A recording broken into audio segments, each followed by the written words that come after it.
Bora que bora, meu povo. Hoje, quinta-feira, véspera de feriado, e já adiantando aqui qualquer coisa nesse vídeo, um belíssimo feriado para vocês, para todo mundo aí, para curtir, para família, um feriadão maravilhoso para todo mundo que tá vendo esse vídeo, tá? O vídeo de hoje a gente vai fazer o pós da rodada de ontem da Copa do Nordeste. A gente vai falar sobre tudo o que aconteceu na rodada decisiva da Lampions. A gente já sabe o adversário do Bahia nas quartas de final também, já sabe o caminho que o Bahia pode fazer até uma possível decisão, datas, a gente já conhece tudo isso. Além, claro, vamos falar também da arbitragem no Clássico Bavi, o primeiro jogo da final do Campeonato Baiano, que já foi definida pela Federação Baiana. O jogo lá do Barradão a gente vai conhecer também, eu vou falar tudo aqui para vocês, além, claro, de um valor que foi pago pela Globo ao Bahia, um valor referente aos direitos de transmissão aos clubes pertencentes da Libra, e eu vou explicar para vocês como é que esse valor deve ser utilizado pro tricolor, tá? É isso, já conto com o teu like aí para ajudar o canal e, consequentemente, o nome do Esporte Clube Bahia. Se inscreve também se você ainda não é inscrito, estamos tentando chegar a 2.000 inscritos e faltam menos de 200 pessoas, e eu conto muito com o teu apoio para me ajudar a chegar nesse objetivo, tá? Meu nome é José Vitor, para quem ainda não me conhece, eu sou produtor de conteúdo aqui do Meu Bahia, e já vamos começar esse vídeo pra gente não perder tempo, meu povo. Como eu falei para vocês, ontem a gente teve a decisão da Lampions, né? A última rodada da fase de grupos da competição, além de muitas coisas boas que aconteceram, a eliminação do nosso rival Vitória, mesmo ganhando do 13, não conseguiu a classificação. A gente também teve o chaveamento do Bahia até uma possível decisão, e aí para mim a melhor coisa que aconteceu foi a saída do Ceará do lado do Bahia e ir pro lado mais difícil das chaves, né, que tem Fortaleza e Sport também. O caminho do Bahia até uma possível final ficou muito, mas muito acessível. No lado do Bahia a gente tem Bahia, Náutico, tem o CRB e o Botafogo da Paraíba, e do outro lado a gente tem Fortaleza, Sport, Ceará e Altos do Piauí. Muito provavelmente, né, convenhamos, para mim qualquer coisa diferente disso é um fracasso. O Bahia provavelmente deve chegar, se manter bem até lá, na possível decisão para buscar o pentacampeonato da Copa do Nordeste. E para mim qualquer um dos três adversários que eu falei, né, o Sport, Fortaleza e Ceará, que muito provavelmente deve sair disso, qualquer um dos três, o Bahia ainda continua sendo favorito. Mas é sempre bom lembrar, né, a final muito provavelmente será no início do mês de junho, então até lá muitas coisas vão acontecer, os clubes podem ou piorar ou melhorar. O Bahia, para mim, tá no nível ok, mas que pode melhorar ainda mais, mas consegue os resultados tranquilamente, principalmente aqui dentro do futebol nordestino. O Fortaleza tá muito mal, mesmo depois do atentado. Antes também já estava mal, mas depois do atentado piorou muito o seu futebol. Não sei se tem algo a ver, eu não tô acompanhando o dia a dia do Fortaleza, mas assim, pelo que eu assisti do jogo contra a Vitória, do jogo ontem do Maranhão, é algo que inacreditável que aconteceu com o Fortaleza, né? O nível de desempenho caiu bastante. Eu esperava muito do Fortaleza nessa primeira fase da Copa do Nordeste e passou sufoco, assim. Classificou em segundo, se eu não me engano, com 8 pontos, mas perdeu, tomou gols em todos os jogos da fase de grupos, perdeu ontem pro Maranhão, para mim a grande surpresa da rodada. Não esperava essa derrota do Fortaleza e, enfim, para mim continua sendo o grande favorito, por mais que Ceará e Sport também estejam jogando bem. Mas como eu falei para vocês, né, as decisões muito provavelmente vão acontecer em junho, então até lá o Fortaleza, claro que pode evoluir, claro que pode melhorar, a gente pode ver muitas coisas acontecendo ainda também. O Bahia vai enfrentar uma chave muito acessível, o Botafogo da Paraíba, para mim, é a grande zebra, pelo menos assim, né? Ele e o Náutico são as duas equipes menos qualificadas do lado do chaveamento. Muito provavelmente teremos Bahia e CRB na semifinal, se o favoritismo se confirmar. O Botafogo mesmo venceu o Bahia ontem por 4-0, a equipe sub-20 do Bahia, na verdade. Eu assisti o primeiro tempo, o segundo tempo assisti, confesso para vocês, olhando e analisando outros jogos. Foi um Bahia que resistiu muito bem no primeiro tempo, assim, defensivamente foi muito ok. Tentou ter o controle da posse da bola no começo do jogo. Com o tempo, o Botafogo foi conseguindo ocupar o campo de ataque e também ter as ações da partida, foi empurrando o Bahia para trás, mas o Bahia resistiu muito bem no primeiro tempo. Segundo tempo, a marcha foi muito, mas muito lenta. Eu não sei se foi instrução, não sei o que aconteceu. Assim, eu tô tentando ser muito responsável com a minha fala, mas eu não gostei nada, assim, não gostei, né? Eu não esperava aquele tipo de atitude. O Bahia estava muito, mas muito lento, cedendo muitos espaços, a falta de atenção também muito grande, e acabou sendo goleado pro Botafogo. Curiosamente, essa goleada do Botafogo acabou tirando o Ceará da chave do Bahia, como eu falei para vocês no início do vídeo. Então o Ceará estava praticamente com 1-0, 2-0, terminando no chaveamento do Bahia por conta do saldo de gols, perdão. O Botafogo, com a goleada, passou para o chaveamento para o lado do Bahia. Enfim, fica aí o questionamento se tem alguma relação ou não. Não quero afirmar nada aqui para vocês. Mas, enfim, o Bahia continua sendo muito favorito para mim na competição. Acho que, pelo que eu assisti ontem, não tem nenhuma equipe hoje,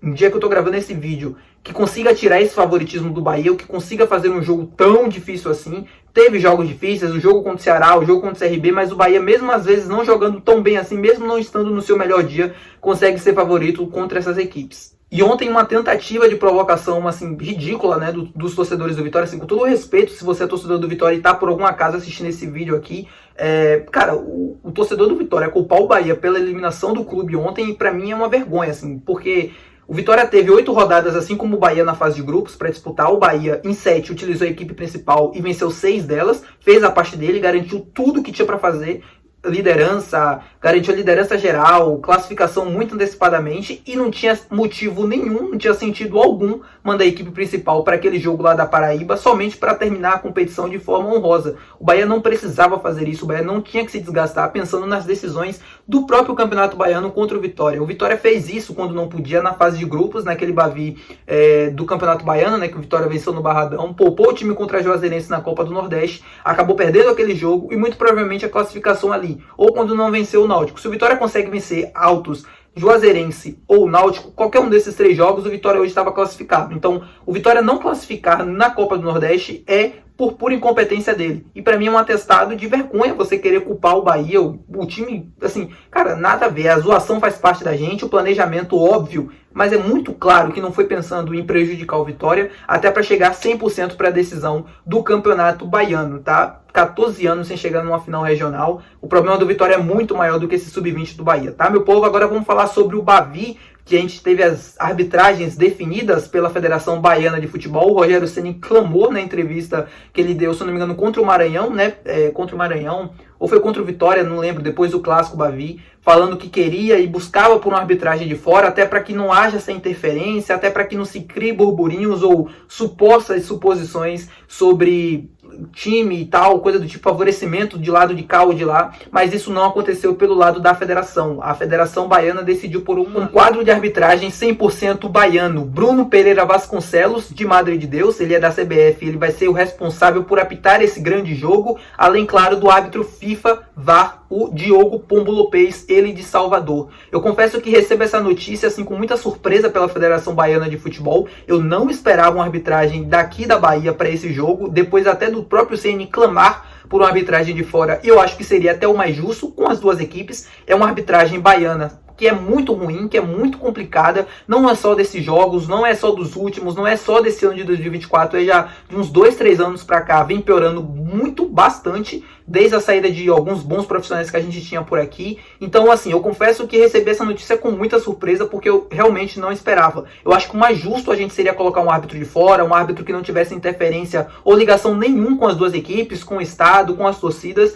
É muito arriscado, porque traz um ingrediente a mais para esse clássico, totalmente desnecessário. O clássico ele já é polêmico, o clássico ele já é pegado, já é muito falado por natureza, por conta das duas equipes. E aí quando você coloca um árbitro que ele é muito jovem, e aqui tá, a idade dele não é um problema, a experiência, né? O Bruno não tem experiência em grandes jogos, em grandes clássicos, como é a decisão que a gente vai ter no domingo no Barradão. Ele apitou um jogo como árbitro principal em 2024, que foi Ceará e 13 pela Copa do Nordeste. Ele também esteve no Bavi, que teve aqui agora na Fonte Nova como quarto árbitro. No jogo do Bahia também contra o América de Natal, ele esteve envolvido como quarto árbitro. Se eu não me engano, ele já apitou um Bavi, que foi lá em 2020 com as equipes de transições de Bahia e Vitória.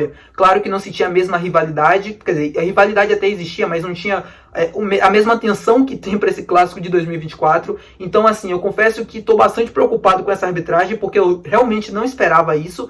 E a Federação Baiana traz, para mim, desnecessariamente, um ingrediente ainda mais para esse clássico. O Diogo Pombo Lopes é responsável por diversas lambanças ao longo da sua carreira, nos últimos anos também. Não quero colocar em questionamento aqui se ele vai ser a favor de time X ou Y. Ele é odiado praticamente pelas duas torcidas. O pênalti que ele marcou lá no Barradão com bola rolando foi simplesmente ridículo. Mesmo com todos os recursos à disposição para anular aquilo, ele manteve a decisão de marcar aquele pênalti, que não foi, nunca foi pênalti aquilo ali. Então é por isso que eu não me sinto confortável com a presença dele mesmo no VAR, porque eu sempre digo, a ferramenta ela é 100% perfeita, ela não tem problemas, ela não apresenta erros. O problema é de quem opera. Aí sim, o operador tem erros, vai errar algumas vezes, mas quando você erra muitas vezes, e quando você tem marcações questionáveis ao extremo, diversas vezes nos últimos meses, anos, da carreira, tudo isso me leva a crer ou me traz uma sensação de desconforto com a presença dele comandando a arbitragem de vídeo. Então veremos o que vai acontecer. Eu espero a Deus que não tenha nada, assim, que seja um jogo limpo, jogado, vença o melhor,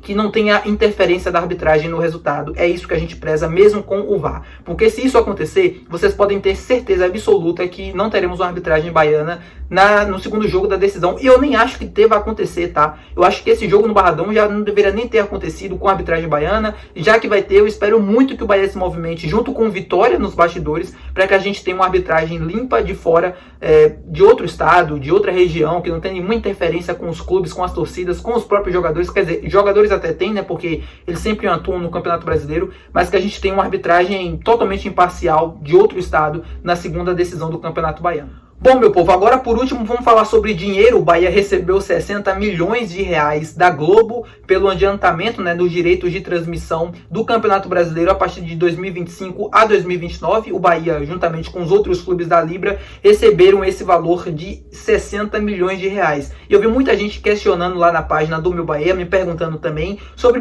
como o Bahia muito provavelmente deve utilizar esse dinheiro. E até por isso que eu estou fazendo essa parte do vídeo exclusivamente para isso. Primeira coisa que eu quero que vocês entendam: o Bahia não vai pegar, por exemplo, a Globo vai mandar o Pix de 60 milhões de reais, o Bahia não vai pegar esses 60 milhões e vai colocar exclusivamente para contratações. O Bahia tem gastos, o Bahia ainda não é um clube autossustentável. O que é isso? O Bahia está recebendo investimento do Grupo City, está recebendo dinheiro, mas esse Bahia também precisa voltar dinheiro para o investidor. É uma via de mão dupla. E não é só voltar o dinheiro para o investidor, é fazer com que o clube também seja autossustentável, para que não precise se colocando apenas dinheiro e você perca também. Mas esse valor que vai ser retornado, esse clube autossustentável, não vai se acontecer em 1 ano, 2 anos. Isso leva tempo para acontecer. Então, até por isso, esse valor de 60 milhões de reais não vai ser exclusivamente repassado para as contratações. Mas aí vocês me perguntam, então vai ser repassado para o Grupo City por conta de investimento? Não, não é isso que eu estou querendo dizer. Muito provavelmente esse valor deve ser utilizado por porcentagens. O Bahia, óbvio que deve usar uma porcentagem para as contratações agora na janela de abril e também no meio do ano do Campeonato Brasileiro. Isso é meio que óbvio, mas também tem pagamento de folha, pagamento de prestações de jogadores, de compras de jogadores que o clube fez nos últimos anos. Teve contratações que o Bahia não fez à vista, então se paga-se uma parcela justamente utilizando esse dinheiro de adiantamento, coisa que já estava prevista em contrato, inclusive nesse adiantamento de 10%, se eu não me engano, do valor, para os clubes da Libra. A Globo pagou para o Vitória também, outras equipes que, enfim, estão bastante endividadas e que muito provavelmente utilizarão esse dinheiro para pagamento de dívidas, para pagamento de folhas, enfim, salários atrasados ou coisa do tipo. O Bahia, como é um clube hoje que não sofre disso, não tem dívidas, as dívidas do clube são praticamente zeradas, não deve salário, paga tudo em dias, paga tudo certinho. Muito provavelmente esse dinheiro deve ser utilizado até para próprio investimento dentro do clube e obviamente para contratações também, pagamento de prestações e coisas do tipo, como eu explico para vocês aqui, tá, meu povo? Espero que vocês tenham assistido o vídeo até o final, espero que vocês tenham entendido, esclarecido tudo. Qualquer dúvida deixa aqui nos comentários também, vamos criar essa interação